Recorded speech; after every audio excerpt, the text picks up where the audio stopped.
Randi.com/donate. Mary had a little man. The fault. We believe that all men are created equal. To the magnificent mosaic that is America. From radio beacon to radio beacon. I have a dream today.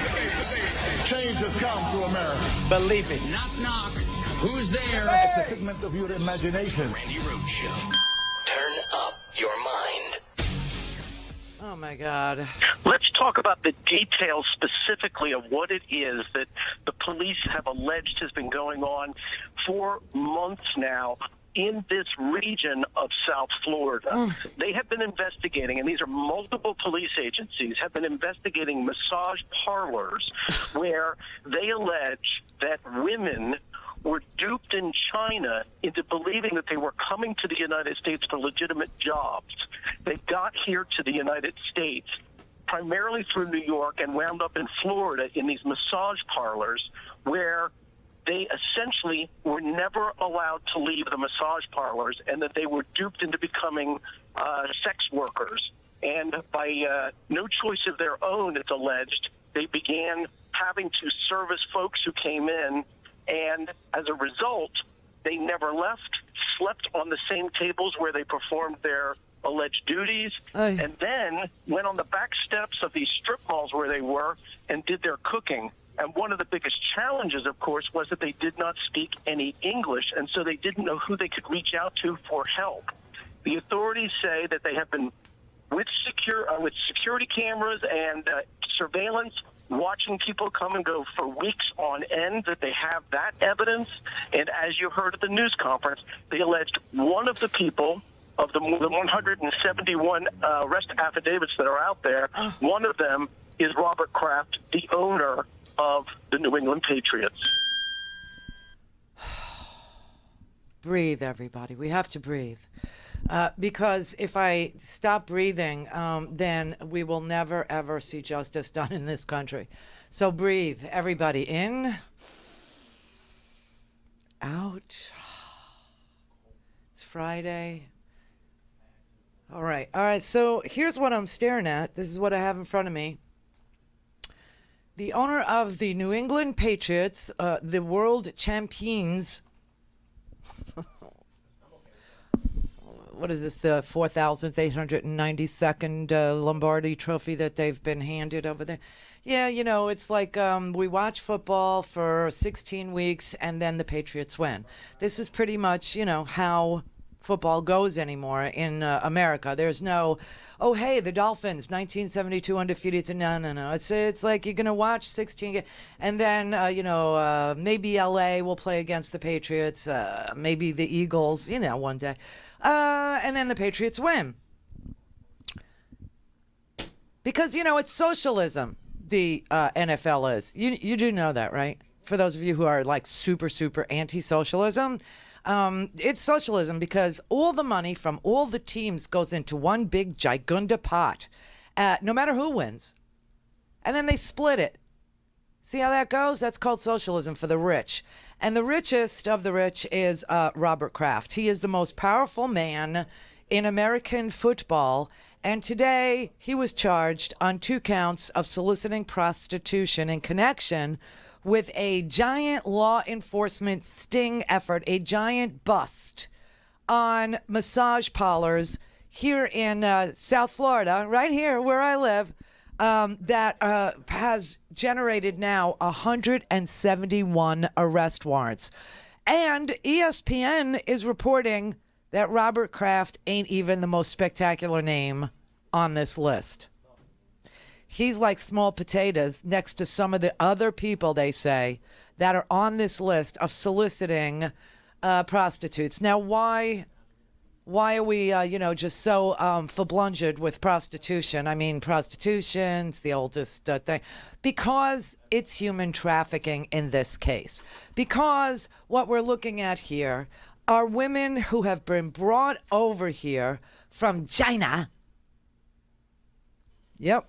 Women that have been brought over here from China with these pimps who get them visas, work visas no less, to come over here and believing that there's real work here for them and that they'll come first and then their families will be allowed to, chain migration and all that, right? So they get them visas. These brokers get them visas and they bring them over here. And then they tell these girls, you're indebted to me. I paid to get you over here. You owe me for your visa. You owe me for this. You owe me for that. And so you're going to be a prostitute. I'm taking your visa. I'll be holding that. And when you work it off, we'll talk about what to do with you. That's called human trafficking. These women were intimidated. These women were threatened. They were shamed. And they didn't speak very much English. And so, A, they didn't know who to speak to. And B, they were told that if they did speak to law enforcement or to immigration officials, something bad would happen to their families back home. Isn't that something? And this really is an invasion of our country by human traffickers. These are people that are horrible people, bringing in women mostly, but bringing in women and children into our country. Human trafficking by airplane is almost impossible. Huh? Human trafficking by van and truck in the backseat of a car and going through a border where there's nobody for miles and miles and there's no wall to protect. It's very easy. They make a right, then they make a left, they come into our country, and they sell people. Human traffickers and sex traffickers take advantage of the wide open areas between our ports of entry to smuggle thousands of young girls and women into the United States and to sell them into prostitution and modern-day slavery. So I guess these women are coming over the southern border from China. I guess that's how they're getting here. Because he says, human trafficking by airplane is almost impossible. Never happens. Never happens. It's happening at the... And I told you, all the people that work in human trafficking, all the people that know the stories of these women who are intimidated or, lied to, made to believe that there's a real job here in America and their families will follow them. And all you need to do is, let us broker a deal for you. Let us broker a job for you. We'll get you over there. We'll apply for your visa. We'll do all these things, only to find out that once they get off the airplane, these people's passports, their visas are taken by these pimps and that they are forced into a life of slavery right here in America. Prostitution right here in America. And now we know that, it's the billionaires that get away with it. Yesterday we talked to you about this Jeffrey Epstein story once again. And I mean, that story is just, it's vomitatious. It is vomit inducing. It is the sickest, sad. I mean, I literally have to remind myself to slow down and breathe because I get so freaking livid. I mean, just so angry. I can't breathe when I can't breathe when I look at these stories that Julie K. Brown of the Miami Herald was able to document, and discuss with it. And finally, it's on the TV today because I've been telling you, and she's been telling you, journalists do this work to get the truth out there, that the Secretary of Labor under Donald Trump, the current Secretary of Labor, Alexander Acosta, was the U.S. Attorney for the Southern District of Florida, and he is the one that made the plea deal for Jeffrey Epstein to avoid federal charges of human trafficking. And Donald Trump was part of Jeffrey Epstein's circle of powerful billionaire-type friends. So was Bill Clinton, for that matter. But there's never been a case that was filed in court against Bill Clinton that alleges that a 13-year-old girl was raped by him. But there are cases, or there is a case, that was filed in this state against Donald Trump by a girl who at the age of 13 was promised a modeling job and instead was raped by Donald Trump and was raped by Jeffrey Epstein, who was only pissed off that Donald Trump went first. And he got sloppy seconds. Now, she is so terrified because of the intimidation and the threats against her family. Oh, you should look into his father. You should look into his father because his father's really the one. You see what I mean? Same thing with these girls from China. Same thing with, these girls. And this is a giant trafficking operation. This isn't just one day spa in Florida, okay? This isn't just one strip mall, day spa that's called... I think it's called the Chinese Orchid or something like this. It doesn't matter. But this is a chain of them. This is a chain of licensed businesses in Florida that goes from, Palm Beach all the way up to Orange County of Florida. So Palm Beach County to Orange County, which is, from here up to Indian River. Okay, it's a large swath of land here on the coast of Florida, the east coast of Florida, and there are 10 different day spas that are trafficking, human trafficking, and Donald Trump lives here and knows it. Because Bob Kraft and Donald Trump, it's just so weird that, Donald Trump's circle of friends is starting to look like some outlaw biker gang. Alex Acosta and Jeffrey Epstein and Robert Kraft. And I called my friend Robert Kraft today, so why don't they come to the White House? It's called Orchids of Asia. The Jupiter Police Department, which is north of here, the Jupiter Police Department, the lead detective is a guy named Andrew Sharp, and he said the fee for 30 minutes, this is what they charge, 30 minutes, $59, $79 for an hour. And he didn't specify what Robert Kraft paid, but he said Kraft was driven to the spa. He owns a home at the very Tony Breakers, which is a luxury resort on Palm Beach. See, I'm sitting in West Palm Beach. It's the other side of the tracks, except the tracks here is a body of water called the Intracoastal. And if you live on my side of the Intracoastal, you're a worker bee.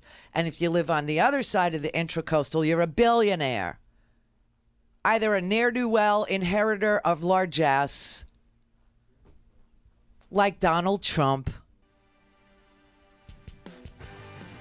or, your parents invented Estee Lauder, like the company, like that, right?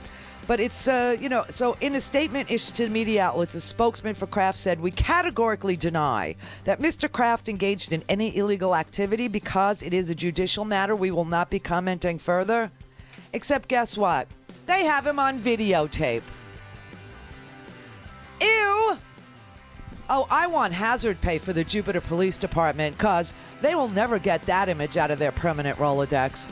Holy crap, can you imagine that's your job? Bad enough, R. Kelly, 45 minutes of videotape with a 13-year-old girl. What is going on? The freaking Catholic Church. What is going on? Why is it so hard to prosecute people for sleeping with children? All things Randi at RandiRhodes.com. Go for launch. Speaking truth to power, the Randi Rhodes Show. A lot of very powerful people involved, the most powerful people in this country in the past, possibly present, involved in this case. And the question is, how does it get opened back up? So even if Epstein himself can't be tried again or for other things because of his plea deal, these other people, these other powerful men who may have committed rape against young 14 to 15-year-old girls, how does a case get opened back up? That part of the plea deal get opened back up so these young girls can get justice. I'm not so certain Epstein is in the clear. The CVRA, the Crime Victims Act, allows for a non-prosecution agreement to be reopened, to be blown up, because the law applies not just after someone is prosecuted, but in the pre-prosecution stage, when it is merely being investigated. And that's when this non-prosecution agreement was arrived at. And because the prosecutors did not inform the victims and keep them apprised of what was going on, that potentially gives the the basis to dissolve this non-prosecution agreement.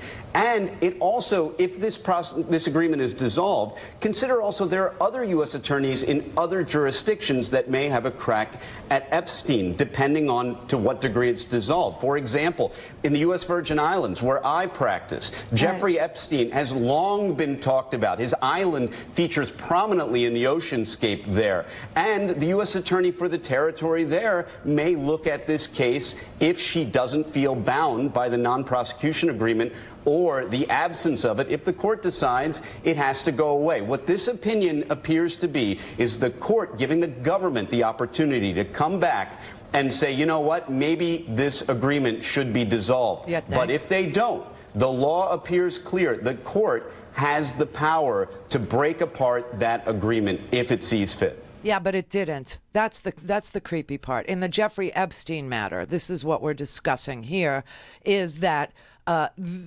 Alex Acosta, our labor secretary, broke the law. Period. End of story. He is a law-breaking mofo, and it seems to me like that's a prerequisite to getting a cabinet position with Donald Trump's administration. Like I said, I mean, his entire team of people, his entire administration, his entire campaign, his entire inaugural committee, his entire life has been like a rogue, like an outlaw biker gang. You know, you got to get jumped in. You got to prove that you had dirty hands somewhere along the way. You have to prove you raped somebody, or you have to prove that you killed somebody, or if you have to prove that you're willing to get your hands dirty, or that you previously laundered money. I mean, before you get to cozy up to the billionaire, you have to prove that you're a dirty, dirty, dirty bird. You know, I've never seen anything like this administration. And so in the case of Epstein, who was very close friends with Donald Trump, in fact, in one of these newspaper articles, and there's a New Yorker article from a long time ago, Donald Trump is quoted as saying that Jeffrey Epstein's he's a great guy, he's a really good guy. No, Jeffrey Epstein, I can vouch for him. He's very strong. He's a good guy.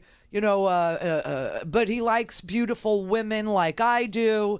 Admittedly, he likes them young. 13 is not young. 13 is a child. That is not a beautiful woman. That is a child who cannot give consent. Therefore, anything you do sexually with that living human child is rape. This is sickening. This is nauseating. And everybody around him is suddenly showing up being some sort of a Chester the molester. It makes R. Kelly look stupid.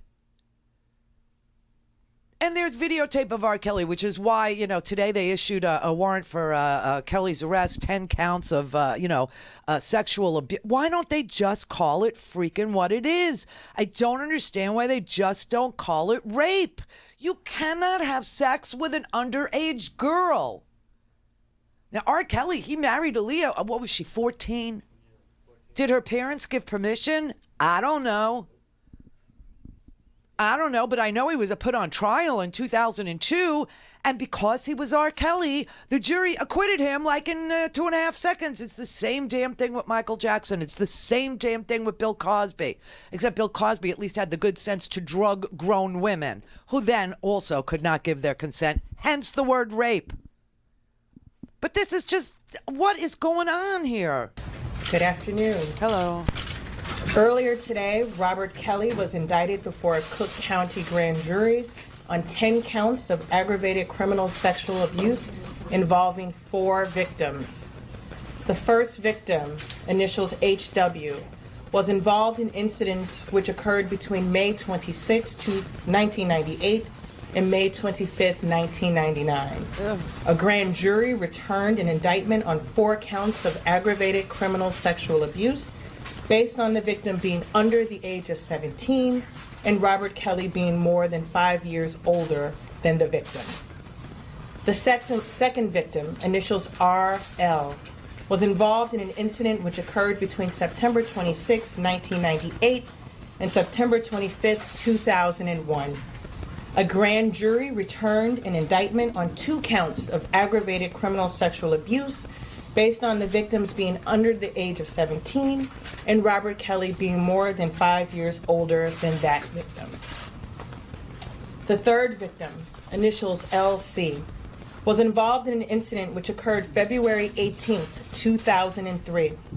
A grand jury returned an indictment on one count of aggravated criminal sexual abuse based on the transmission of semen by Robert Kelly upon any part of the body of the victim for the purpose of sexual gratification during the course of an underlying felony of attempt criminal sexual assault. The fourth victim, initials JP, was involved in incidents which occurred between May 1st, 2009 and January 31st, 2010. A grand jury returned an indictment on the three counts of aggravated criminal sexual abuse based on the victim being under the age of 17 and Robert Kelly being more than 5 years older than the victim. Aggravated criminal sexual abuse is a Class 2 felony with a sentencing range of 3 to 7 years per count. It is also probationable. We anticipate that Mr. Kelly will appear in bond court tomorrow afternoon. That's what you get? That's what you get? You molest a 13-year-old, a 14-year-old, and you get, what, 3 to 7? Are you freaking kidding me? That's what you get? And in the Epstein case, check this out. Okay, in the Epstein case, we have the Secretary of Labor who broke the law. The law that he broke was the Criminal Victims' Rights Act, okay? Victims of sexual assault and other perversions are allowed to be included in the plea agreement phase of any plea agreement or of the sentencing phase of any Chester the molester, of any perpetrator of crimes against them, okay? And these girls, and now there are 80 of them. 80. Jeffrey Epstein, the Miami Herald was able to find that there were at least 80 girls. Now, Alan Dershowitz has said that, the reason why this was done at the local level was because they had a very weak case and no one could prove that these girls were trafficked over state lines or from outside the United States, except that there were girls from Ecuador that didn't speak English. There were girls from Brazil that didn't speak English. There were girls from Yugoslavia that didn't speak English. There were girls that were brought from Florida to New Mexico. There were girls that flew on Jeffrey Epstein's private plane from Florida to New York, from Florida to New Mexico, from Florida to the Virgin Islands, all places where Jeffrey Epstein had homes. Some of the girls were kept in his Manhattan apartment. And you know what's really interesting is when you read the stories of Jeffrey Epstein and you read the story of R. Kelly, it's funny that journalists don't know that many words because they both settled on using the word cult-like. That these girls were involved in a cult-like situation, underage girls. It's just, I don't even know what to say anymore. I don't even know how in the world. So the thing about this Criminal Rights Victims Act is this: the victims have a right to know when a plea deal is being entered into. They also have a right to know if sentencing is going to happen so that they can give their impact statements and they can affect the sentencing or the plea deal that is being arranged on behalf of their perpetrator. Well, check out what Alex Acosta did. This crime happened in Palm Beach County, just like this massage parlor, human trafficking ring happened in Palm Beach County. There's a lot of human trafficking here in Palm Beach County. And that's why every time he talks about human trafficking from the southern border, I want to throw something at him. I can't take it anymore. So these girls were trafficked in to Palm Beach County. And it's a federal case in that case. Alex Acosta, who was the U.S. Attorney for the Southern District of Florida, decided to keep it local and not file it in Palm Beach County. If he filed it in Palm Beach County, it would hit the media and the girls, the young girls, would know. So they filed it in Miami and they kept it local. They left out the human trafficking charges and they only accused him of soliciting prostitution. But the truth is there are emails. There are emails between Alex Acosta and Jay Lefkowitz saying, thank you for the conversation we had yesterday, and I'm so glad that you decided to keep this quiet. And a media note, let's file this in Miami. Let's not file this in Florida. And here's what it says. This is an email, an actual email that lives and breathes in the world between Alex Acosta and the lead federal prosecutor, A. Marie Villafana, acquiescing to Epstein's legal team. You know who his legal team was? His legal team was Alan Dershowitz, Jay Lefkowitz, Kenneth Starr. Oh yes, Ken Starr of the Ken Starr report, the guy that put out this special prosecutor's report that read like porn, read better than an Anne Roquelaure novel, which is really the best porn you could get. But And they're writing back and forth, and there are emails that the Miami Herald has seen. And Acosta and the lead federal prosecutor, A. Marie Villafana, acquiesced to Dershowitz and to Ken Starr and to Jay Lefkowitz and also to, what's his name, Black, that lawyer Black that got William Kennedy Smith off of a rape charge, remember? That was Epstein's legal team. And they focused on ways to limit the charges, shutting out the victims, shutting out the media, including suggesting that the charges be filed in Miami instead of Palm Beach, where Jeffrey Epstein lives, had a house, all the crimes occurred. Here's what it said in the email. On an avoid the press note, I can file the charge in district court in Miami, which will hopefully cut the press coverage significantly. Do you want to check that out? Villafana wrote to Jay Lefkowitz in September 2007. At that time, the FBI, the feds were involved, and they had already identified 36 underage victims, but none of them appeared at the sentencing on June 30th, 2008, because none of them knew to even look in Miami. They were expecting that the feds were still investigating and that the feds would bring charges and that they would be called and they would be told where and when to show up. But if it had been filed in West Palm Beach, some of the people, some of the girls might have known about it, might have heard about it, might have shown up. So they filed it in Miami to dupe the girls and also to keep it off of local news. Nevertheless, some of the girls heard about it on the news and they did not understand what happened to the FBI's investigation, why it went away, and instead it was only local. That's a violation of the Criminal Rights Victims Act, or the Criminal Victims' Rights Act, CVRA. Okay, that's a violation and that's the law that Acosta broke, and he is currently still our labor secretary. Now, here's a little factoid for you. Lefkowitz, Jay Lefkowitz, Bill Barr, our current attorney general, and oh God, I just blanked out on the last name. Epstein's lawyer in this thing, Acosta, the U.S. attorney in Miami. So Acosta, Jay Lefkowitz, and I just said Acosta, Jay Lefkowitz, and they all worked. Bill Barr. Oh God, I got to write this down because this is getting out of control because the connection is really sick.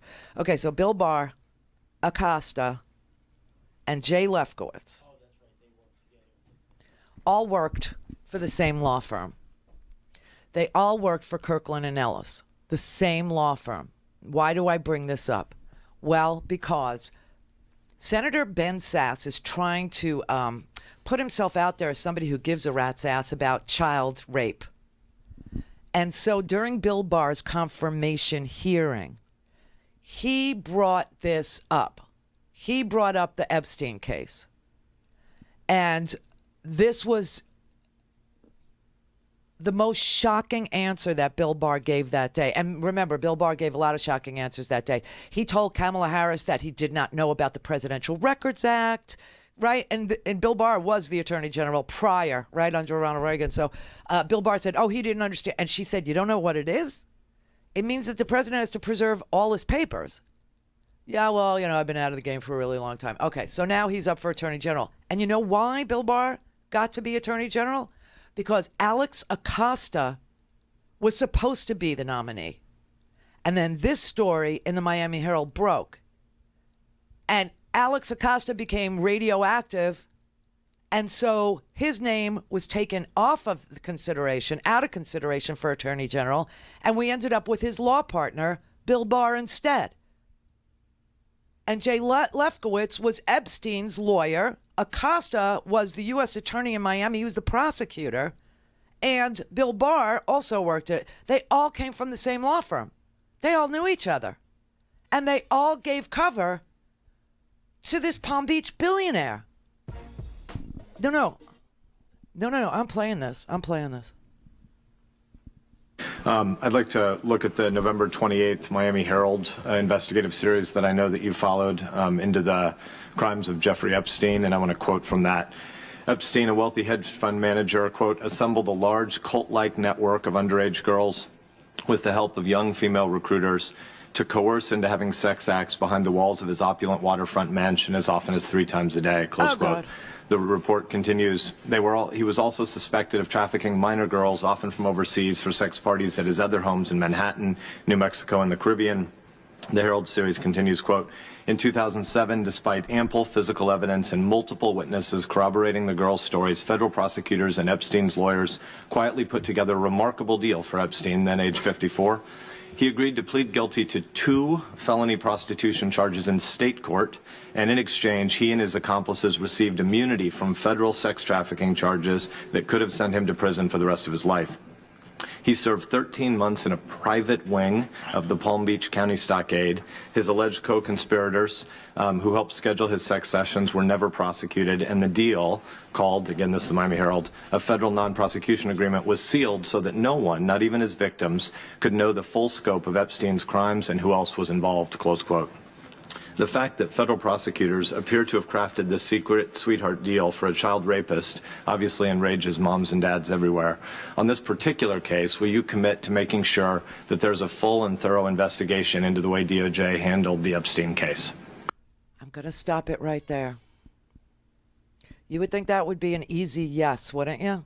Yes, I'll look into it. Yes, this is disgusting. You're talking about 80 13-year-olds. You're talking about, 36 that were identified by the feds at the time of this sweetheart deal. You're talking about killing a federal investigation, keeping it local. Alan Dershowitz saying publicly that the reason why it was local is because none of the girls could be, they had a very weak case. You couldn't prove that any of the girls were trafficked over state lines. Meanwhile, you got Jeffrey Epstein's flight manifestos, right? You've got Jeffrey Epstein having houses in New Mexico, having houses in New York. You have Jeffrey Epstein having a place in the Virgin Islands. You have girls that were from Yugoslavia that other girls had said didn't even speak English. You have girls from Brazil. You have girls from Ecuador. You have girls from all over the world, all 13 and 14-year-old girls. You would think this would be an easy yes. But remember, his law partners, this Bill Barr's testimony under oath, okay? This is Bill Barr's testimony about a federal about a Miami U.S. attorney entering into a local plea deal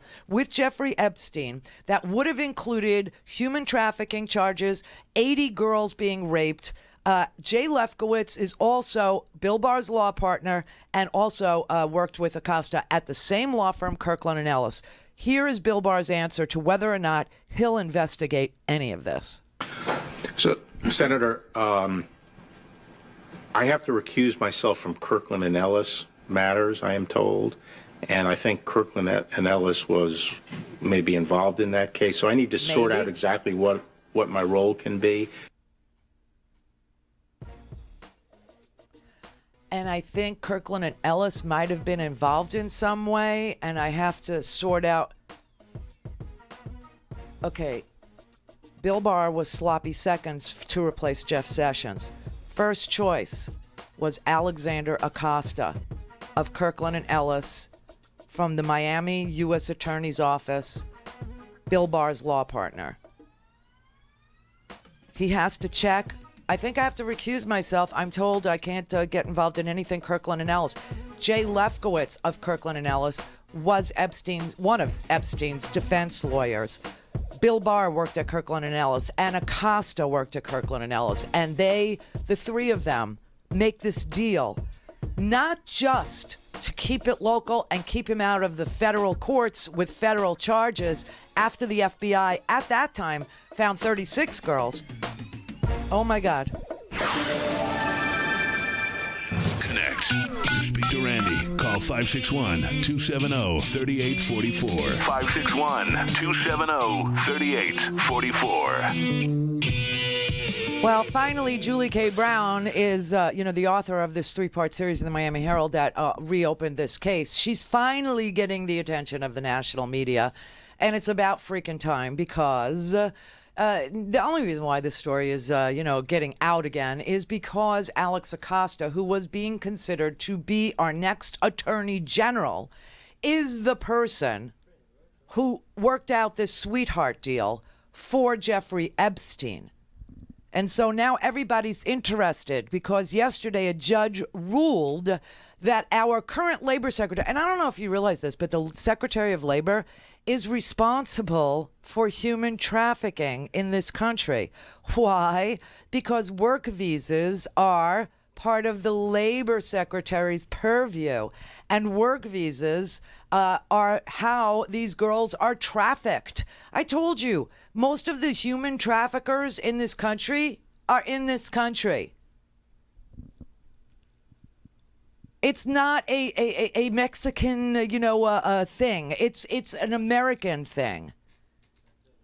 So she, yesterday when the judge ruled that our labor secretary, who is in charge of human trafficking, was the person who arranged for this sweetheart deal for Jeffrey Epstein, because he violated the law that he broke was the Criminal Victims' Rights Act, which, by the way, is a very strange law. I have to tell you, this is the problem. This is the problem. Let me just lay it out real quick. The CVRA, Criminal Victims' Rights Act, I told you what it says. It says that if you're a victim, you have the right to know that they're entering into a plea deal with your, perpetrator. You also have the right to be at their sentencing. You have a right to, be part of any sentence that they receive, whether it's through a plea deal or through a trial.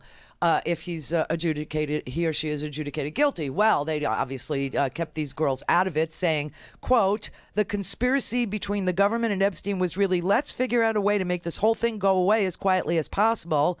And that they said, let's file it in Miami so the girls don't know, and they hid everything from them, right? So that's the law he broke. But check this out. There's no punishment for breaking that law. In the law itself, there is no remedy. That's why yesterday the judge said, I'm giving the lawyers 15 days to figure out between themselves what kind of a settlement they'd like to come to between Jeffrey Epstein and the two girls who,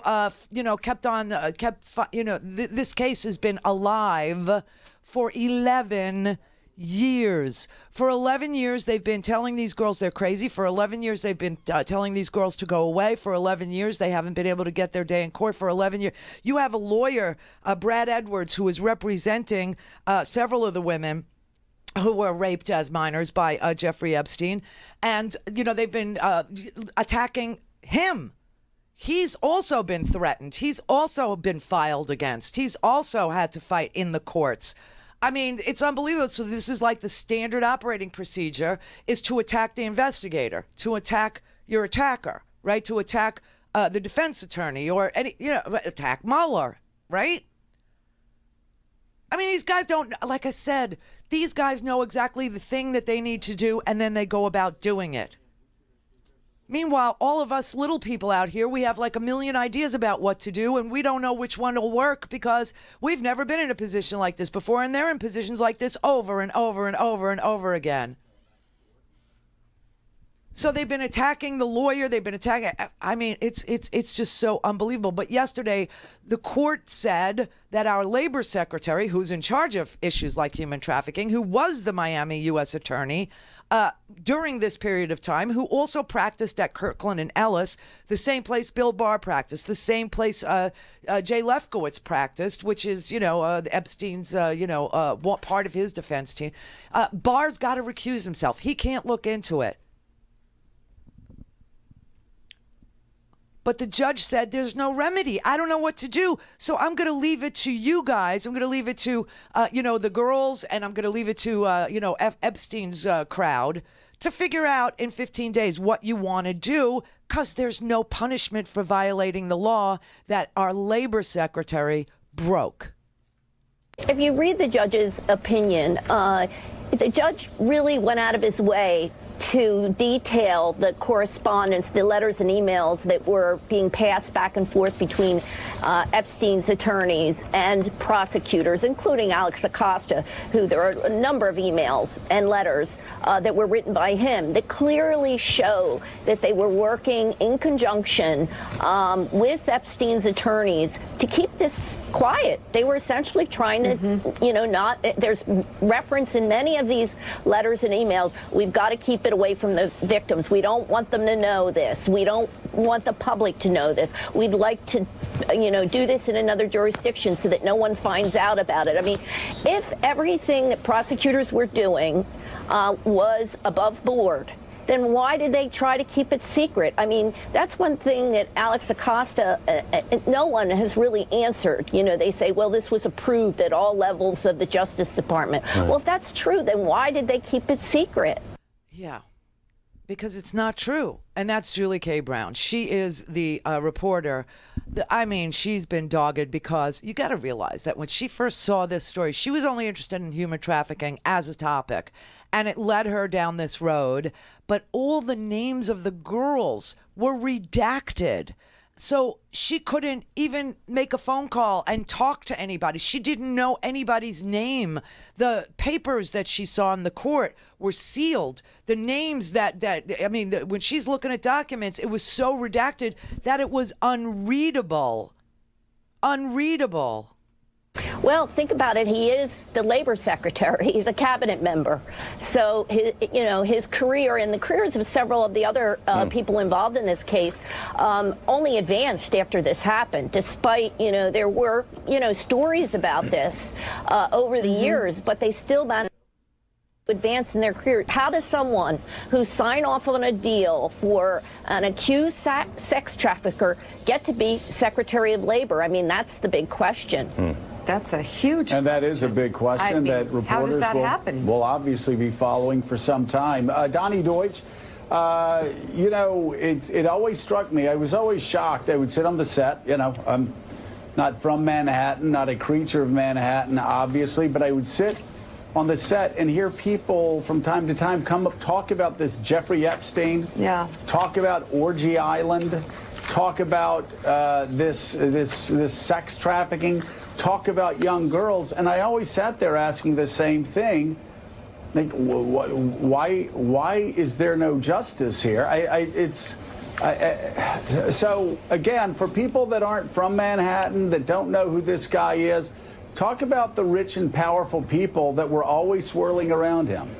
Yeah, I mentioned last week on the show experience that I had with him, where he kind of tried to suck me into that world, and in 30 seconds could see there was something very, very wrong here. And I think the real, and Julie, I don't know if you're ever going to go there, but to really dig into the highest of the high, and not just one, men in this who had friendships with him. And that, I don't know where that story goes, but, and it's not just one, but the highest level that you can go to had genuine friendships with this man. And Julie, I mean, without naming names, you know where I'm going with this, and it's not one, it's two. Have you peeked into that? Yeah, I think me and a lot of other journalists have tried to go there and look into that, and I certainly think that there's more that could be yielded in that, especially the high profile of the case. I mean, the key is that some of these people who were involved in this really need to go public. I mean, he had people who work for him, and it's been years now, and you just got to hope that maybe somebody comes forward, that somebody has a conscience and says, look, I was involved in this, I know what he did, and here's how it happened, and here's who was involved. I mean, really, you need some people on the inside, whether it's victims or people who work for him, to really come forward. And a lot of them are afraid. Yes, they're afraid because their families have been threatened. They're afraid because they've been intimidated. They're afraid because defamation occurs. They're afraid because they get trashed in the press. They're afraid. They're absolutely terrified. And the two, when Donnie Deutsch is talking about the highest of the high, and there are more, he says there's more than one, there are two. He's talking about two presidents. He's talking about President Bill Clinton, and he's talking about President Donald Trump. That's who Donnie Deutsch is referring to. This is the real Pizzagate. Pizzagate was fake. Pizzagate was false. Pizzagate was a conspiracy theory, but it was based on this. It was based on a true story, and it was meant to make you think that Hillary Clinton was somehow running a human trafficking ring out of a pizza parlor in Washington, D.C. The truth is that this human trafficking ring was being run in Palm Beach, and it was brought to the attention of the FBI. It was investigated by the district attorney here. It was found to have been true. But a sweetheart deal was arranged, and not just for Jeffrey Epstein, but in a very strange move. All the co-conspirators with Jeffrey Epstein, meaning the multiple men who came to his parties where these girls were brought in and they were told to service his guests. Oh, yeah. Their names are not anywhere to be found in the plea deal. All it says is that his co-conspirators will not be named, and gives his co-conspirators as an unnamed group immunity from prosecution. Have you ever heard of such a thing in a criminal situation? Have you ever heard of such a thing in a plea deal where your co-conspirators are unnamed, remain unnamed, not even sealed, just unnamed, referred to as unnamed co-conspirators, and given immunity from prosecution? You see, this whole immunity from prosecution deal that Jeffrey Epstein was given, and that is what it is. He got a no prosecution deal, has got to be vacated. It has to be overturned. It has to be opened again. It's the only way to get to anything that looks like, smells like, sounds like, feels like justice for these girls who, by the way, are only in their 20s and 30s now. Because this was only 11 years ago and they were 14.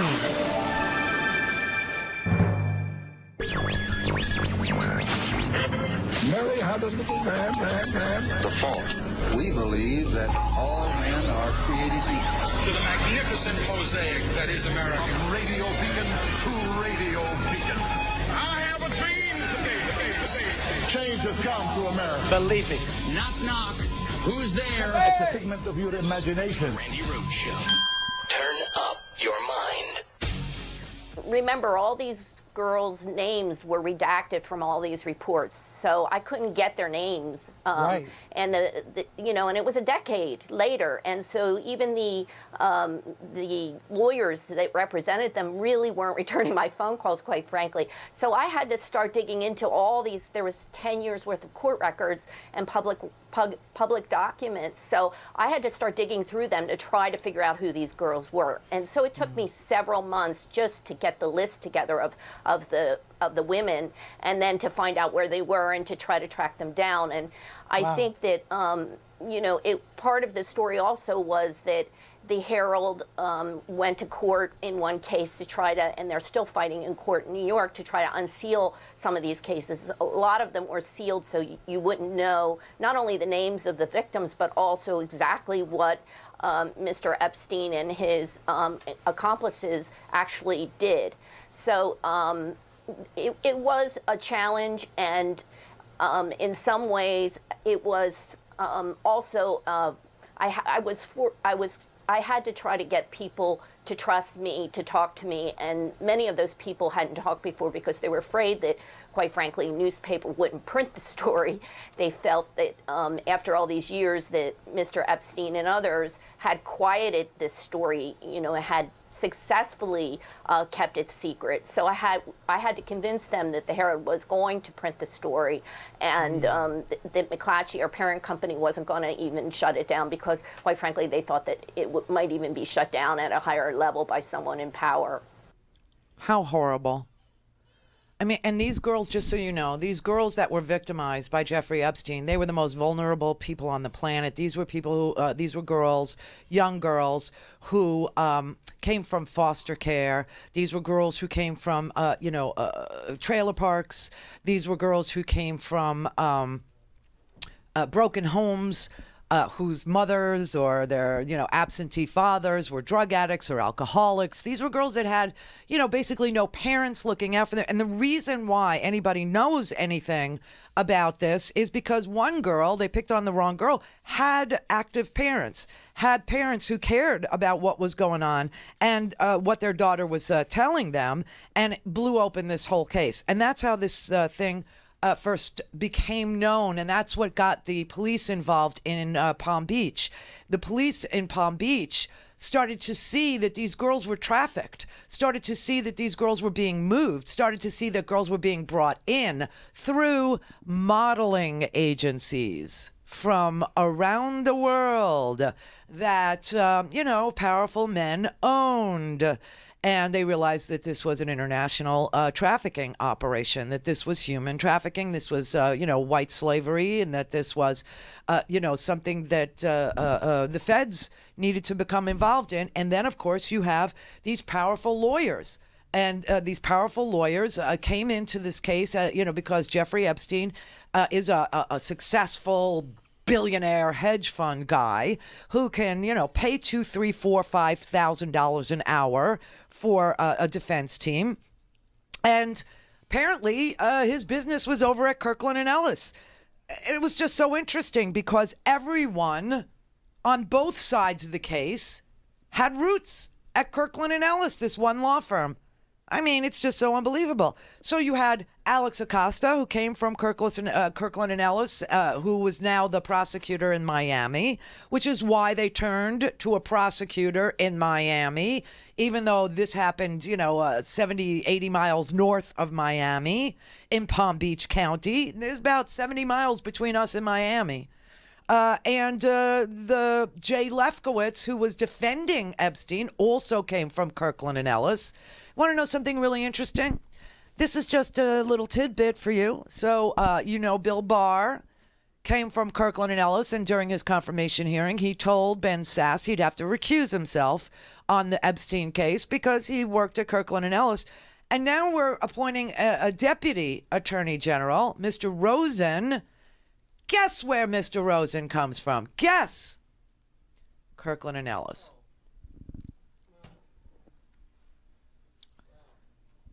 Yeah, so it's a wow. Here, I'd like to look at the November 28th Miami Herald investigative series that I know that you followed into the crimes of Jeffrey Epstein, and I want to quote from that. Epstein, a wealthy hedge fund manager, quote, assembled a large cult-like network of underage girls with the help of young female recruiters to coerce into having sex acts behind the walls of his opulent waterfront mansion as often as 3 times a day, close quote. The report continues, he was also suspected of trafficking minor girls, often from overseas, for sex parties at his other homes in Manhattan, New Mexico, and the Caribbean. The Herald series continues, quote, in 2007, despite ample physical evidence and multiple witnesses corroborating the girls' stories, federal prosecutors and Epstein's lawyers quietly put together a remarkable deal for Epstein, then age 54. He agreed to plead guilty to 2 felony prostitution charges in state court, and in exchange, he and his accomplices received immunity from federal sex trafficking charges that could have sent him to prison for the rest of his life. He served 13 months in a private wing of the Palm Beach County Stockade. His alleged co-conspirators who helped schedule his sex sessions were never prosecuted, and the deal, called, again, this is the Miami Herald, a federal non-prosecution agreement, was sealed so that no one, not even his victims, could know the full scope of Epstein's crimes and who else was involved, close quote. The fact that federal prosecutors appear to have crafted this secret sweetheart deal for a child rapist obviously enrages moms and dads everywhere. On this particular case, will you commit to making sure that there's a full and thorough investigation into the way DOJ handled the Epstein case? So, Senator, I have to recuse myself from Kirkland and Ellis matters, I am told. And I think Kirkland and Ellis was maybe involved in that case. So I need to sort out exactly what my role can be. You think? You think? No, you know. And the deputy to him also comes from Kirkland and Ellis, the next nominee. There better be some questions about that during his confirmation. There better be some questions about that. And you want to know what Ben Sasse skipped over in this article? Because I have it in front of me, the same one he's reading from. You know, he read you this portion, right? His client, Palm Beach multimillionaire Jeffrey Epstein, 54, was accused of assembling a large cult-like network of underage girls with the help of young female recruiters to coerce into having sex acts behind the walls of his opulent waterfront mansion as often as 3 times a day, the town of Palm Beach police found. And then he says, close quote, and he moves to another part of the article. You know what the next words in the article are? The eccentric hedge fund manager, whose friends included President Bill Clinton, Donald Trump, and Prince Andrew, was also suspected of trafficking minor girls, often from overseas, for sex parties at his other homes in Manhattan, New Mexico, and the Caribbean. FBI and court records show. That's the part Ben Sasse skipped over. Now, I don't know why you would skip over it. It's only another sentence or 2, but he skipped over that. Isn't that interesting? And Bill Barr says, well, I think Kirkland and Ellis was involved. I think I have to recuse myself. I think I do. I'm not sure. I have to check. I think I do. Some of these law firms, and I could only talk to you about some of the things that I have seen with my own eyes when I lived in D.C., when I was, hanging around that crowd, that group, that, those lawyers, that bunch of lawyer lobbyists, lawyers, foreign agents, lobbying for Turkey and lobbying for the Ukraine and lobbying for this and lobbying for that. All I can tell you is that they struck me personally as being more of a criminal enterprise than as being a law firm. You know what movie I would suggest you watch this weekend? If you could deal with a little overacting from a Keanu Reeves, if you could get past him. Overactor. How dare you, Randy? Oh, please.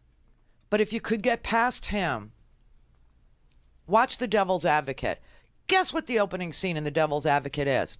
It's Keanu Reeves, a lawyer in little tiny Jacksonville, Florida, a little, nobody, nothing lawyer, defending a child rapist, a school teacher who raped a girl.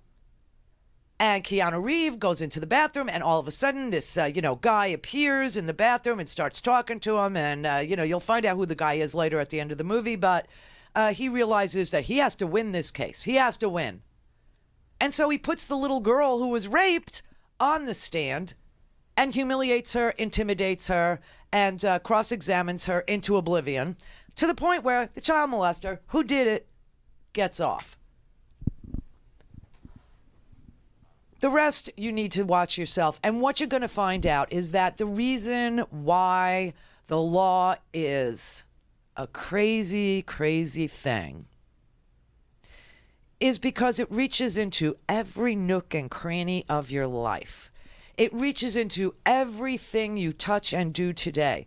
No matter what it is that you have in your hand right now, whether it's a phone, whether it's, a piece of paper, a pen, there's a lawyer that got it here. There's a lawyer that had to write something into one of our codes or one of our laws or one of our trade deals that said that this pen could come here with no American parts, or that this pen wasn't subject to tax, or that the person that is bringing in the pen doesn't have to pay taxes this year. He can carry the interest he made on his fortune over into negative. There's a lawyer involved in every single thing. And that's why the law is the place where people do evil stuff. And that's why I say that from what I saw, it looks like a criminal enterprise, because you have people that do things like, well, we just passed the Criminal Victims' Rights Act, and we're very proud that the victims of crime are now going to be represented in the court while this person is either being sentenced or involved in a plea deal. Well, that happened in 2004. And this Epstein case came in 2005. And let me tell you what the guys at these big law firms knew, and what these U.S. attorneys who came from these big law firms, who were appointed by, well, in this case, Acosta was appointed by Bush, having come from Kirkland and Ellis, right? So they're all briefed up and schooled in this new piece of legislation. But you know what they also know? They also know that the Victims' Rights Act doesn't have any punishment associated with violating it. So what the F? Let's violate it. He's live on RandiRhodes.com and the free Progressive Voices app for Android and iOS. Visit the App Store or ProgressiveVoices.com now. Well, one of his victims, Virginia Roberts, had been involved in litigation, and as part of that civil litigation, she had offered her statement about what happened to her. And she said that, of course, she was recruited in Palm Beach, but she then became part of his, his life, in that she traveled with him.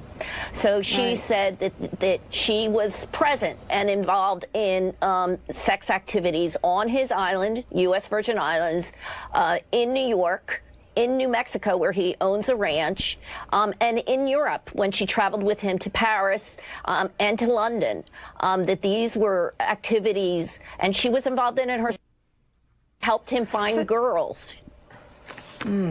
So how is it impossible at this point to get the logs of who traveled with him on his private jet to his island, for example? Well, some of those logs have been released as part of this case. I've looked at those logs.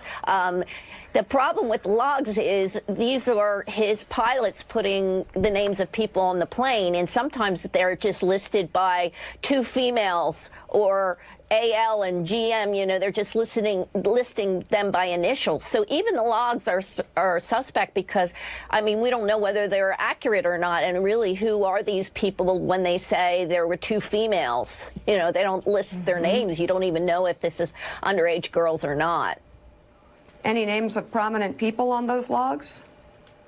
It's a lot of names. I've gone through them all. It's really a lot of very wealthy people, socialites, even their families and their kids. These weren't all. I believe that, I'm sure that they weren't all sex flights. He was very involved in charitable. He has donated millions of dollars to scientific and charitable foundations. And of course, there are a lot of people that wanted that money. And they courted him. He courted them to be in these circles, especially the circles. Harvard University and a lot of their scientists were very involved with Epstein, because he donated millions to the university for research. Well, it's money. It's all about money. You donate money, and all of a sudden you can do no wrong. You donate money to politicians. You donate money to Harvard. You donate money to fund a chair at Harvard. Do you know what I'm saying? And then all of a sudden, you can't do anything that's prosecutable. This is the problem. This is the problem with money and politics. This is the problem.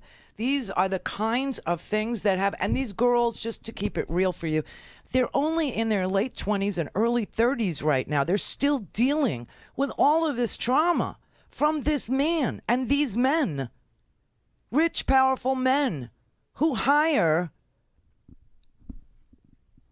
they'll find out who the prosecutor is. Yeah, well, what law firm did he come from? Well, go hire somebody that knows him.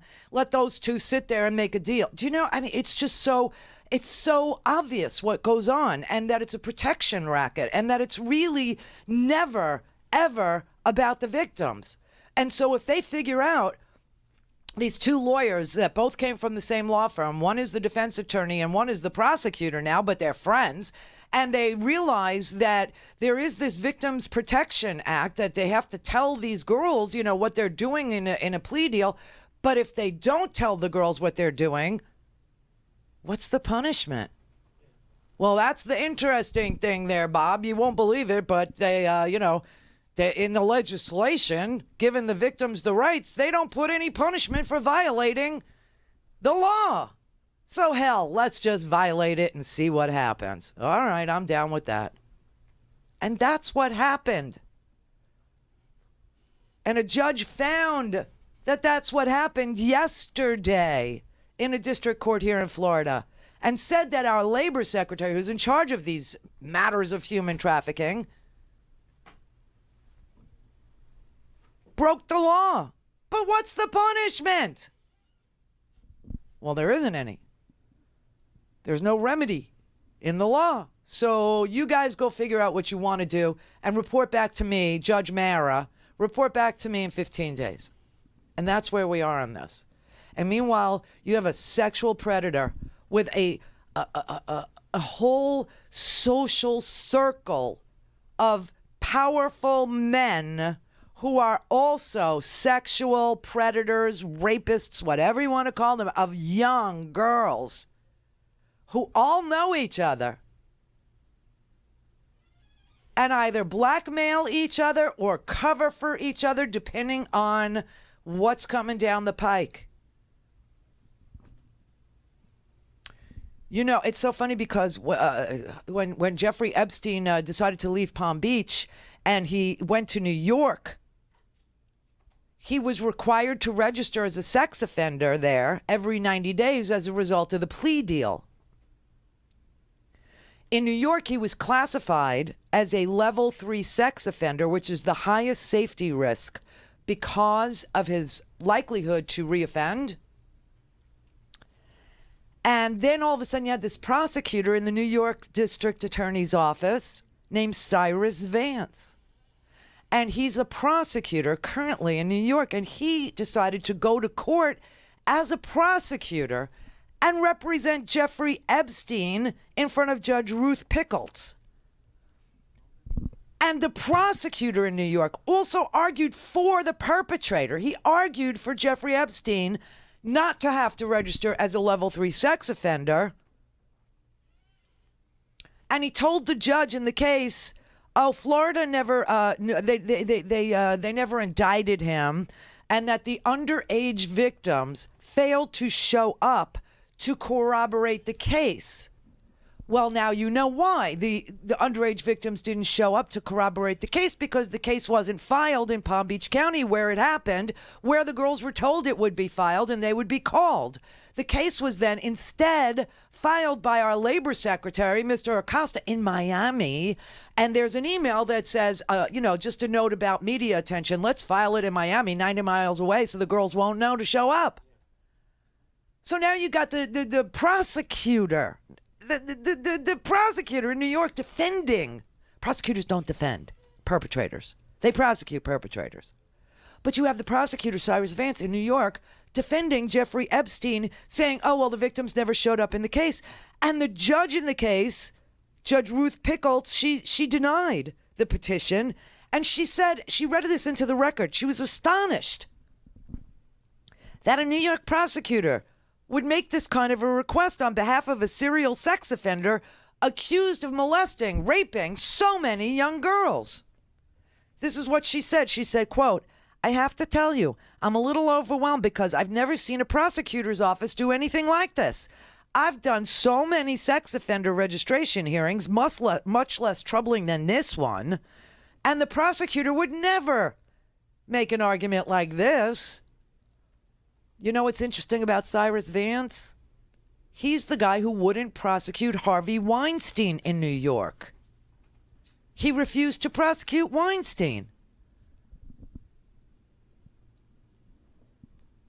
There is a whole bunch of these satanic people with evil freaking deeds that they cover. I mean, I don't know what the deal. Why? Why else would you do it? One of the girls, she was a straight A student, you know, at Lake Worth Middle School. She was the captain of the cheerleading squad. She was a straight A student. She was first trumpet in the band before she met Epstein. After she met Epstein, she was a stripper and a drug addict and an inmate at Gadsden Correctional Institution in the Panhandle in Florida. When Jeffrey Epstein raped her, she had braces on her teeth. She was 14 years old. She said, quote, "By the time I was 16, I had probably brought him 70 to 80 girls. They were all 14 and 15. See, when she was 17, she had aged out. Because sex offenders are very, child molesters, they're very age specific. And once, if you're into 13-year-olds and 14-year-olds, then once the girl is 16 or 17, not interesting to you anymore. And so what happened to her was when she turned 16 and she wasn't of interest to him anymore, she said, by the time I was 16, I had probably brought him 70 to 80 girls who were all 14 and 15. He was involved in my life for years. She was released from prison in October after serving 3 years on a drug charge. She said the girls were mostly 13 to 16. They were lured to his pink waterfront mansion by her and other girls who went to the mall, who went because, wherever young girls congregated. It's just like R. Kelly, too. He went to McDonald's. He went to his old high school, trolling for these girls. I mean, these guys, it's an obsession with them. So Epstein could afford to have the girls who he molested at 13 and 14 go recruit for him. So she went to malls, she went to house parties. She said, I went anywhere where girls congregated, and I would tell them that they could earn $200 to $300 to give a man, Epstein, a massage. This is part of the document that documents that this Julie K. Brown was able to get from, the court. They filed a Freedom of Information Act request. It took a lot to get these documents. And the lead Palm Beach detective on the case, Joseph Reckery, said Epstein's operation was like a sexual pyramid scheme. He was the lead detective in Palm Beach. Well, he said during the first interview about the case, he said the evidence the department collected to support the girls' stories was overwhelming. They had, and remember, all this it was sealed up, and all this was spirited away, and all this was redacted. And the journalist, see, this is what journalists do. They fight to get these documents. They fight to get things unredacted. They fight to get things unsealed. They fight through the court system, okay? But the first detective found cell phone records, copies of written phone messages from the girls found in Epstein's trash, the flight logs of Epstein's flights, which showed his private plane in Palm Beach on the days the girls were scheduled to give him massages. They said that a lot of the girls didn't know each other and that they all told the same story. Having never met before, they all had the same story. They also found receipts from, cars that he would rent for a young girl to make it more convenient for her to stop by his mansion and cater to him. He once sent a bucket of roses to the local high school after one of the girls starred in a high school play. the floral delivery instructions, and a report card for one of the girls was found in his trash. They also got receipts for the rental cars and gifts for the girls, the detective said. He promised he would pay for their college, modeling, school, fashion, design. And you know what's really creepy is Alan Dershowitz's position on this case is this. He said that the reason why this was not a federal case, the reason why the FBI didn't prosecute and it was only prosecuted locally, is because there was no transfer of the girls over state lines, which would make it a federal crime. And clearly, Julie K. Brown has seen evidence of the girls going to New York, going to the Virgin Islands, girls coming here from Paris, girls flying with him to London. So there's not just interstate trafficking, there's intercontinental trafficking. So Dershowitz's explanation kind of leaves me wondering, why would you say something like that? Maybe back then, before Julie K. Brown got on the case, you could get away with it. But now we know. These girls were taken to Paris. These girls were taken to London. There were girls there from Yugoslavia that didn't speak English. There were girls from Brazil. There were girls from Ecuador that didn't speak English. There were girls on the flights from, Miami, from Palm Beach to, New York. Palm Beach to New Mexico. Palm Beach to the Virgin Islands. Palm Beach to Paris. Palm Beach to London. Why would you say such a thing, Alan? Couldn't possibly have anything to do with money going to Harvard, could it? I don't know, just a question. Just asking. So parents in 2005 started to unravel this. One of the 14-year-old girls told the Palm Beach police that she had been molested by Epstein at his mansion, and she confessed that she had been brought there by two other girls. And those girls pointed to two more girls, and those girls pointed to other girls. And by the time that they tracked down one victim, they would find two or three more, and soon there were dozens. And one of the girls had active parents, and they decided that they were going to press charges. And that's how this case started. But the girls that were there, they told the truth about the other girls. They told the truth about the young women. And many of them did not speak English.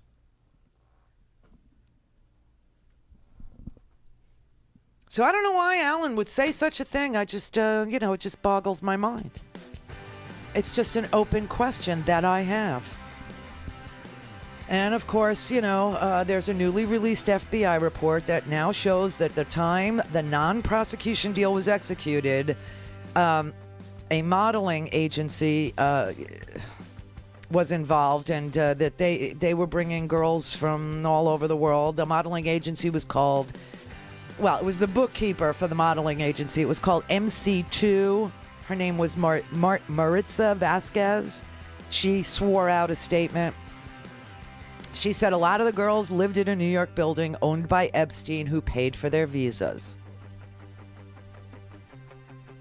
That's the bookkeeper for the modeling agency. And that the girls were everywhere. They were in Florida. They were in New York. They were crossing state lines. I don't understand, Alan. I don't. This is the Randi Rhodes Show. To speak with Randi, dial 561-270-3844. That's 561-270-3844. So Sarah Sanders was asked today about, Alexander Acosta, our labor secretary, who, by the way, became the labor secretary because the first nominee, Andrew Pudzer, it flamed out because his wife had appeared on Oprah. Remember this? His wife had appeared on Oprah all these years ago and said that he was a wife batterer, that he beat her. And so Pudzer, was replaced with the nomination of Acosta, and Acosta came from their bag of tricks because he was supposed to be the attorney general. He was supposed to be the nominee for our attorney general. So you had Andy Pudzer, who was going to be the labor secretary. But then all these stories about Andy Pudzer beating his wife come out, and they go, okay, we can't get this through. So then they go, all right, well, look, Acosta was supposed to be our attorney general. Let's, let's make him, replace Sessions.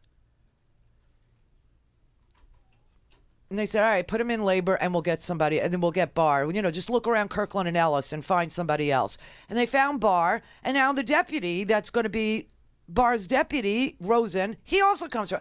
It's just so strange. I don't know. I mean, I can't, But I got to tell you, so Sarah Sanders said today, when she was talking about Alexander Acosta, she said he, quote, made the best possible decision and deal that they could have gotten at that time. That was 2005, where the Victims' Rights Act had been passed and was in place. So what's the best? He could make a deal where he doesn't, if that's the best Alex Acosta could have done as a prosecutor, he should have made him the attorney general and put him in charge of the Mueller investigation. Well, he got the next best thing, somebody else from Kirkland and Ellis. And by the way, I have to tell you, remember I was telling you yesterday, there is no way Mueller is done? There is no way, because if he's done, what happened with Jerome Corsi? I told you yesterday, Roger Stone, they recovered terabytes of data, and there was an extension given on the amount of time his defense attorneys would have to prepare for a defense of Roger Stone, because the prosecutors have so much information, data, terabytes of data, and so that was extended. Gates hasn't been sentenced. Flynn hasn't been sentenced. Whatever happened to that mystery bank? Right? So there was no way that yesterday, what happened to the Seychelles meeting? What happened to Eric Prince, who lied to Congress? Mueller just got the transcripts of Jared and Eric and George Nader and others that testified in front of Congress. He just got, what happened to the Alpha Bank server? What about the sealed indictments he referred to in the Russian agents, the Russian intelligence hacking indictment? He said that the grand jury heard testimony from people that were persons known and unknown to the grand jury, because there were sealed indictments of people involved with the Russian intelligence operatives in St. Petersburg. There was no way he was done. This, I believe, all started because Matt Schlapp, whose wife Mercedes Schlapp also works in the White House, tweeted out, hey, we got a new attorney general. Bill Barr's in. Mueller will be gone soon. And then today, every media organization had to retract that Mueller's report will be out next week, saying Mueller's report will not be out next week. And I told you yesterday, there is no way his report's going to be out next week. There's just no way. Roger Stone was just in court yesterday for lying to the court. Just yesterday. And the court found that he lied to them again. I'm waiting, by midnight tonight, there's one mandatory filing Mueller has to make today in the sentencing of Paul Manafort. He has to file his sentencing recommendations. He has to file with the court by midnight tonight. There is an actual time and date. And he has to, today, the 22nd of February by midnight, he has to file with the court his recommendation for sentencing of the sentencing of Paul Manafort to the judge. And, he's recommended 25, but I haven't seen the document. And everybody, including me, are hoping that by tomorrow morning when I wake up and, I have to sit in the, the toilet for a prolonged period of time, because I will have had my Friday night beer o'clock experience, that I will have something really good to read, like a very long explanation of everything that happened here, like a very long explanation,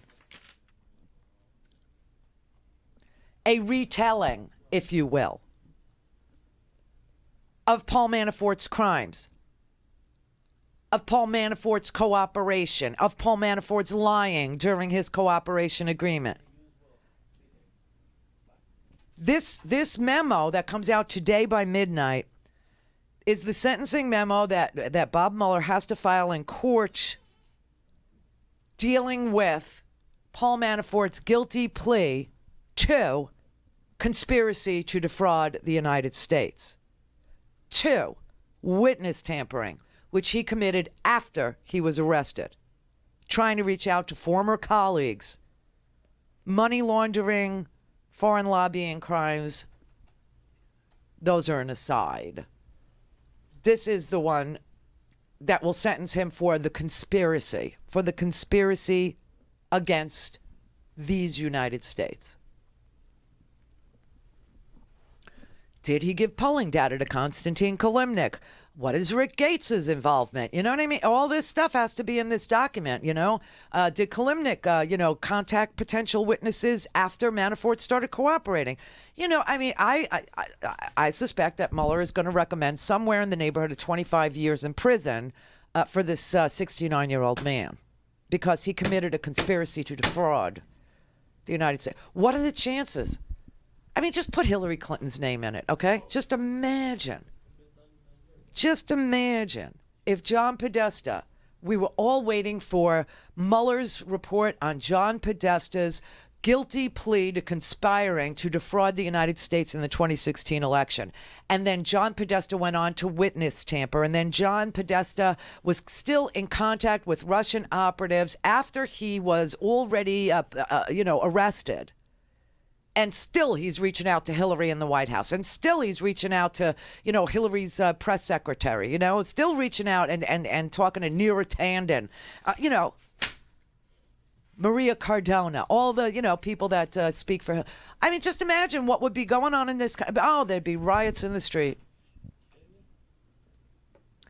Gary in Louisiana. Hello, Randy. Hey. First time caller. Wow. Yeah. Thank you. Excited. Me too. Okay, this is my silly idea. I think that the P-tape that supposedly involves Trump is not the thing. It's way worse than that Putin has on Trump. Just the feeling I get, but this guy runs in some really sleazy circles. Obviously. Yeah, and he vouches for every one of these sleazes.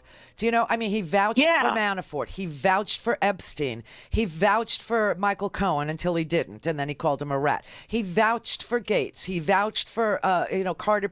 I mean, he vouches for everybody, or he says he doesn't know them. But he vouched for all these people. Said they were good guys, they were great guys, and they were treated poorly. They were treated badly. It's very sad, very sad. It's just amazing. I mean, it's amazing he surrounds himself with the sleaziest, dirtiest people. And now you got Robert Kraft, who's also a personal friend of his in Palm Beach, who just got arrested in a sex sting operation here in Florida, too. Kraft, owns the Patriots. He's the most powerful guy in American football. When Colin Kaepernick was kneeling in the most respectful way to draw attention to the fact that the police are killing unarmed black men, to the tune of 2 a week or whatever it was. All of a sudden, he calls Robert Kraft. You tell the league that these guys, they can't kneel on the field. And now Robert Kraft gets busted in a sex sting operation. All these people with money. Having to do with human trafficking of girls from China. These people with money, they get bored. I mean, they want to experience anything they want, anything they can imagine. And when you have that much money, you can do it. And if you get caught, you can get out of it. Yeah, and that's what they know. Yeah, exactly. And it's not just that they're bored, and it's not just that they want to do whatever. It's that, they're perverts, they're rapists, and they know that they can rape whoever they want, and they know that they are above the law, and they know that their sexual proclivities are perverted, and that they wouldn't be accepted in mixed company. Look, it's the same thing with R. Kelly. He's a privileged little twit, and he's been molesting 14, 13-year-old girls and videotaping it and peeing on them also. I mean, this videotape of R. Kelly is 45 minutes long, and he's peeing on a 13-year-old girl. I mean, oh God! Yeah, I mean, these are guys who really feel like they're above the law, and they can, literally piss on you and get away with it. Oh my God! I know. mean, that's just That's just beyond the pale. I don't. It's what I don't know. happens when the wrong people are given vast fortunes, and they're politically connected to the point where they can get away with just about anything. I draw the line with underage girls. I draw the line with underage boys. I draw the line like the church. They have this thing for underage boys. This is vomit inducing. This is the sickest, most twisted thing. And the church is the richest. The Catholic Church is the richest organization on this planet, and they've been covering up for each other for years and years. And it's just hundreds of years. It's just it's sickening. It's absolutely sickening. So if that's the lesson from on high, then why are these guys going to be any different? That's right. I mean, yeah, they're not, because they can, the people who go into the priesthood and things like that, or that's where the kids are. Yeah, but here's the thing. The church actually had instructions sent to bishops and cardinals and all that about what to do when you father a child. So if they, there's... Yes, and they knew that. And they knew that was going on. So, I mean, this whole thing is a cover-up. And it's a cover-up with Trump. And it's a cover-up with Epstein. And it's a cover-up with, Kraft. And all these things are just, I mean, do you really think Robert Kraft is going to go to jail for being involved? No. Shit, no. Hell no. Hell no. Right. And that's the sad, sad thing. Now, prostitution with, trafficked women. Isn't this what Donald Trump's main argument for declaring a national emergency is? And didn't I keep telling you, why does he have this freaking rape fantasy? He's got this rape fantasy. He tells it over and over again with sex traffickers and duct tape over their mouths and blah, blah, blah, and all that. And the young girls. And the fact is, illegal immigration is a heartbreaking human tragedy. 1 in 3 women is sexually assaulted on the very long and dangerous journey north up to our country. Sex traffickers, these are the worst human beings on earth, exploit our porous border to sell young girls and women into modern-day slavery. You wouldn't even know that. Nobody knows that. And by the way, do you think they come in through the ports of entry? I listen to the Democrats. Let me be nice. Just say the Democrats. I won't be specific. And they say, everything comes through the port. They don't do that. They drive out where there's no barrier, no wall. They make a left. Congratulations, you're in the United States. That's all. If you have 3 women tied up in the back seat of a car, you're not going through, folks, a port of entry where they do look in the back seat at least, right? This is really twisted and sick because these girls came, the Chinese sex trafficking case, the operation today, they come by plane, ports of entry. Epstein had a private plane. He's bringing girls through a modeling agency. The bookkeeper testifies he's paying for the visas to get them over here by plane. Unless we have some weird land bridge I'm unaware of between China and Florida, or some weird land bridge between Paris and Florida, or London and Florida, or Yugoslavia and Florida, or Moldova and Florida, or Russia and Florida. Some weird land bridge that I'm not aware of. They're coming by air through ports of entry. And they're coming on work visas that these brokers or this modeling agency or modeling agencies are paying for. And then the girls get here and they take the visa. And they say to them, you have to work off the debt.